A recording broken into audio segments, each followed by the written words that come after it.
नमस्कार, आपके साथ मैं हूं समीर अब्बास। न्यूज टॉप 9 में आपका स्वागत है। भारत में बनकर तैयार है नया एंटी टैंक मिसाइल। कहां तैनात हुए B-1 बॉम्बर, कहां कैमरे में कैद हुई चीन की क्रूरता और कैसे पाकिस्तान कर रहा है चीन से जिहादी शॉपिंग। भारत चीन तनाव से जुड़ी 9 बड़ी खबरें सबसे पहले देखते हैं न्यूज टॉप 9 चीन पाक साजिश में। चीन से पाकिस्तान कर रहा है जिहादी शॉपिंग। खबरें हैं कि पाकिस्तान आतंकियों को अत्याधुनिक हथियार मुहैया कराने के लिए चीन से drone, bullet proof jacket, balloon born spy radars, हथियार और ऊंचाई वाले इलाकों में इस्तेमाल किए जाने वाले दूसरे सामान खरीद रहा है। पाकिस्तान ने इसके लिए बाकायदा जिहादी शॉपिंग लिस्ट बनाई है। रक्षा क्षेत्र में भारत के लिए बहुत बड़ी खबर। भारतीय प्राइवेट सेक्टर की पहली मिसाइल बनकर तैयार हो चुकी है। तीसरी पीढ़ी की एंटी टैंक मिसाइल टेस्ट के लिए तैयार है। उम्मीद है कि इसका परीक्षण 12 महीने के भीतर हो जाएगा। स्वदेशी रक्षा उत्पादन के 30,000 करोड़ रुपए के प्रोजेक्ट पिछले 20 महीने में शुरू किए गए हैं। सेना ने 28 प्रोजेक्ट्स पर काम शुरू कर दिया है। चीन के क्रूर रवैये को दर्शाती ये तस्वीर दुनिया भर में चर्चा का विषय बनी हुई है। तस्वीर में जमीन पर कई लोग पेट के बल लेटे हुए दिखाई दे रहे हैं। वहीं उनको कुचलकर आगे बढ़ने वाला ये शख्स चीनी राजदूत तेंग सोंगेन है। पूरा मामला किरिबाती का बताया जा रहा है, जहां चीनी राजदूत का स्वागत इस तरह से किया गया। माना जा रहा है कि चीन अब किरिबाती में विस्तारवाद को बढ़ावा दे रहा है। मुंबई में हुए 26/11 हमले को लेकर पाकिस्तान में ट्रायल चल रहा है। इस्लामाबाद ने 27 गवाहों की लिस्ट भारत को सौंपी है और उन्हें सुनवाई के लिए पाकिस्तान आने के लिए कहा। भारत सरकार ने साफ कह दिया है कि गवाह पाकिस्तान नहीं जाएंगे। पाकिस्तान की जुडिशियल कमीशन भारत आए या फिर वीडियो कॉन्फ्रेंसिंग के जरिए बयान दर्ज किए जाएं। चीन लाख शांति की बात करे, लेकिन युद्ध के लिए पूरी तरह से अपने आप को तैयार भी कर रहा है। अब एक सैटेलाइट इमेज के जरिए खुलासा हुआ है कि LAC की दूसरी तरफ होटान एयरबेस पर चीन ने अपने 2 लड़ाकू विमान J-20 को तैनात किया। मतलब साफ है कि चीन को भारत से हमले का खौफ सता रहा है। किसी ने आंख उठाई, उसका उसी की भाषा में जवाब दिया। 15 अगस्त को PM मोदी की चेतावनी से डरा चीन अब शांति और सौहार्द की बात कर रहा है। चीन ने सोमवार को कहा कि वो भारत से मतभेद सुलझाने और आपसी विश्वास बढ़ाने को लेकर काम करने को तैयार है। मोदी के भाषण पर चीन के विदेश मंत्रालय ने कहा कि मोदी ज्यादा सख्त हो गए हैं और आर पार के मूड में है। मोदी के अगले कदम को लेकर चीन चिंतित है। इस बीच चीन की अर्थव्यवस्था को बहुत बड़ा झटका लगा है। रिपोर्ट के मुताबिक मोबाइल कंपनी सैमसंग, एप्पल समेत 24 कंपनियां चीन से अपना कारोबार समेटकर भारत में निवेश के लिए रुचि दिखा रही हैं। ये कंपनियां भारत में करीब 1.5 अरब डॉलर का निवेश करेंगी। विशेषज्ञों का मानना है कि चीन के अड़ियल रवैये और भारत की ओर से इन कंपनियों को मिलने वाले प्रोत्साहन पैकेज का ये नतीजा है। भारत से टकराव के बीच चीन का अमेरिका से भी तनाव बढ़ता ही जा रहा है। खबर है कि अमेरिका ने अपने बमवर्षक विमान बॉम्बर B-1 को ताइवान के पास साउथ चाइना सी में तैनात कर दिया, ताकि ताइवान पर संभावित चीनी हमले का करारा जवाब दिया जा सके। साथ ही समंदर में ड्रैगन की दादागिरी को रोका जा सके। हरियाणा विधानसभा में चीनी सामान पर पूरी तरह से प्रतिबंध लगा दिया गया है। हरियाणा विधानसभा के स्पीकर ज्ञानचंद गुप्ता ने आदेश जारी कर कहा है कि किसी भी चीनी प्रोडक्ट की खरीदारी नहीं होगी, जबकि ज्यादा कीमत पर ही सही, लेकिन भारतीय प्रोडक्ट्स को ही खरीदा जाएगा। और जम्मू कश्मीर में जहां एक तरफ सेना के जवान आतंकियों पर प्रहार कर रहे हैं, वहीं दूसरी ओर घाटी में शांति बनाए रखने के लिए पत्थर भी खा रहे हैं। नेपाल कैसे पाकिस्तान की तरह साजिश रच रहा है और गृह मंत्री अमित शाह क्यों हुए एम्स में भर्ती। राष्ट्रीय खबरों पर एक नजर न्यूज टॉप 9 राष्ट्र में। देश के गृह मंत्री अमित शाह को एम्स में भर्ती कराया गया है। पोस्ट कोविड सिम्टम डेवलप होने के बाद उन्हें एम्स में एडमिट किया गया। गृह मंत्री फिलहाल एम्स के डायरेक्टर रणदीप गुलेरिया की निगरानी में हैं। जम्मू कश्मीर के बारामूला में CRPF की पेट्रोलिंग पार्टी पर हमला करने वाले 3 आतंकियों को सुरक्षा बलों ने ढेर कर दिया। इसमें लश्कर का टॉप कमांडर सज्जाद भी शामिल है। इससे पहले सर्च ऑपरेशन के दौरान आतंकियों ने घात लगाकर सुरक्षा बलों के जवानों पर फायरिंग की, जिसमें CRPF और सेना के 2 जवान और एक पुलिसकर्मी शहीद हो गए। देर शाम आतंकियों ने कुलगांव में भी CRPF कैंप को निशाना बनाया, जिसमें एक जवान घायल है। बारामूला में हुए आतंकी हमले में शहीद हुए CRPF जवानों को आज सेना ने श्रद्धांजलि दी। बड़गांव में स्पेशल DG जुल्फिकार हसन और LG के एडवाइजर RR भटनागर ने भी शहीदों को नमन किया। कल बारामूला में CRPF की पेट्रोलिंग पार्टी पर आतंकियों ने घात लगाकर हमला किया था, जिसमें एक SPO समेत कुल 3 जवान शहीद हुए थे। कश्मीर से धारा 370 हटाए जाने के बाद आतंकियों के अंत और शांति की मुहिम में सुरक्षाकर्मी पहले से कहीं ज्यादा पत्थरबाजी के शिकार हुए हैं। सेना के एक अधिकारी के मुताबिक लोगों का भरोसा जीतने की कोशिश में सुरक्षा बलों का रुख नियंत्रण और रक्षात्मक हुआ है। नतीजा ये कि पत्थरबाजी की घटनाओं में पहले के मुकाबले 3 गुना ज्यादा जवान जख्मी हुए हैं। नेपाल अब पाकिस्तान की राह पर चल दिया है। काला पानी विवाद को अंतर्राष्ट्रीय मंच पर ले जाने की कोशिश में जुटा नेपाल रणनीति बना रहा है। खबरें हैं कि नेपाल काला पानी पर अपने दावे को लेकर किताबें छपवा रहा है, जिसमें काला पानी के इतिहास को तोड़ मरोड़ कर पेश किया गया है। ये किताबें यूएन में भी बांटने का प्लान है। आंध्र प्रदेश की गृह मंत्री एम सुचरिता ने पूर्व मुख्यमंत्री चंद्रबाबू नायडू के फोन टैपिंग के आरोपों को बेबुनियाद कहा। उन्होंने चुनौती दी कि अगर पूर्व मुख्यमंत्री के आरोप सच हैं तो इसका सबूत दिखाएं। इससे पहले चंद्रबाबू नायडू ने आंध्र प्रदेश सरकार पर फोन टैपिंग कराने का आरोप लगाते हुए प्रधानमंत्री नरेंद्र मोदी को पत्र लिखा था और आरोपियों के खिलाफ सख्त कार्रवाई की मांग की थी।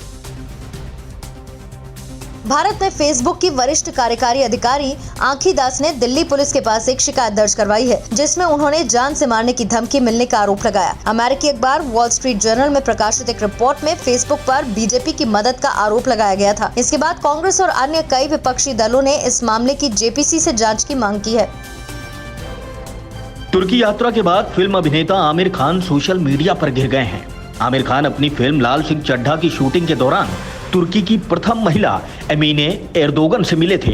दोनों की तस्वीर वायरल होने के बाद आमिर पर देशद्रोह का आरोप लगने लगा है।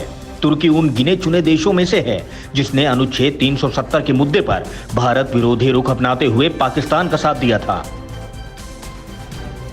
देश में कोरोना संक्रमित मरीजों का आंकड़ा 27 लाख के पार पहुंच गया है, जिसमें से 6,73,000 एक्टिव केस हैं। पिछले 24 घंटे में 55,079 नए मामले सामने आए हैं, जबकि 876 मरीजों ने दम तोड़ दिया। कोरोना से जान गंवाने वालों का आंकड़ा 51,000 के पार पहुंच गया है।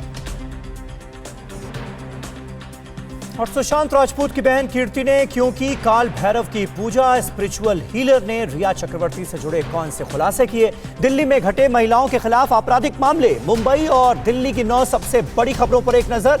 टॉप 9 दिल्ली मुंबई में। सुशांत सिंह राजपूत की बहन श्वेता सिंह कीर्ति हर रोज सोशल मीडिया के जरिए सुशांत के केस में इंसाफ की मांग कर रही हैं।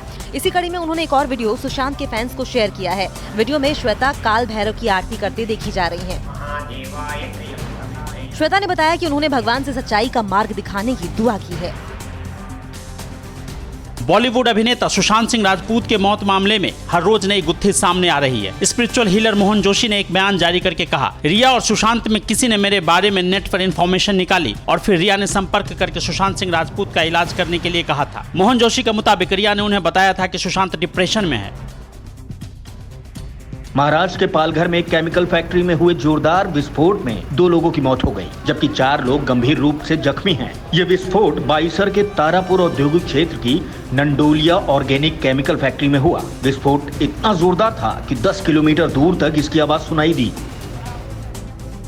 मुंबई के बांद्रा इलाके में इमारत ढह गई। गनीमत यह रही कि यह इमारत खाली थी और बड़ा हादसा टल गया। इस इमारत का हिस्सा दूसरे मकानों पर गिर गया, जिसमें एक आदमी दब गया था। बाद में फायर ब्रिगेड की टीम ने उसे सकुशल बाहर निकाला। दिल्ली पुलिस की अपराध शाखा के एक आंकड़े के मुताबिक राजधानी में इस साल महिलाओं के खिलाफ अपराध में 70% तक की कमी दर्ज की गई है। वहीं बलात्कार के मामलों में 2020 में 60% की कमी दर्ज की गई। जनवरी 2020 से 31 जुलाई के बीच दिल्ली में बलात्कार के 800 मामले दर्ज किए गए, जबकि 2019 में 7 महीने में 1299 ऐसे मामले दर्ज किए गए हैं। छेड़छाड़ के मामलों में भी कमी आई है।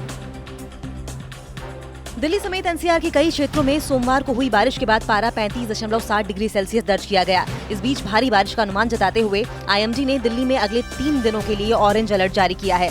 लोगों को अभी उमस का सामना करना पड़ सकता है। मौसम विभाग के मुताबिक अधिकांश हिस्सों में मंगलवार शाम से हल्की बारिश देखने को मिल सकती है। दिल्ली यूनिवर्सिटी द्वारा फाइनल ईयर के छात्रों के ऑनलाइन ओपन बुक एग्जाम करवाने के फैसले के खिलाफ दायर याचिका पर सुनवाई करते हुए दिल्ली हाई कोर्ट ने डीयू को 14 सितंबर से छात्रों के फिजिकल एग्जाम कराने का निर्देश दिया है। छात्रों की परीक्षा ऑनलाइन की जगह कॉलेज के क्लासरूम में होगी। साथ ही कोर्ट ने डीयू को लॉ स्टूडेंट को सितंबर के पहले सप्ताह में डिजिटल सर्टिफिकेट जारी करने का आदेश दिया। दिल्ली हाईकोर्ट से कांग्रेस महासचिव प्रियंका गांधी को बड़ी राहत मिली है। कोर्ट ने पेंटिंग मामले में प्रियंका गांधी के खिलाफ केस दर्ज करने की मांग वाली याचिका खारिज कर दी। याचिकाकर्ता ने प्रियंका गांधी और यस बैंक के सह संस्थापक राणा कपूर के वित्तीय रिश्तों की सीबीआई जांच की मांग की थी। गुरुग्राम में नाबालिग छात्र की बेरहमी से पिटाई का वीडियो सामने आया है, जिसमें 10 से 12 लड़के एक युवक को लात घूंसों से पीटते दिख रहे हैं। गुंडों ने पिटाई का वीडियो बनाकर खुद सोशल मीडिया पर वायरल किया। वीडियो सामने आने के बाद पीड़ित युवक की मां ने सुशांत लोक थाने में आरोपियों के खिलाफ केस दर्ज करवाया है। और मॉनसून सत्र से पहले कहा विधानसभा के 20 कर्मचारी हो गए कोरोना पॉजिटिव। कहा एक ही परिवार के 14 लोगों ने कोरोना को मात दे दी। और आंध्र प्रदेश के प्रकाशम में कैसे लगी पेट्रोल पंप में भीषण आग। राज्यों से जुड़ी खबरों के लिए देखते हैं टॉप 9 राज्य।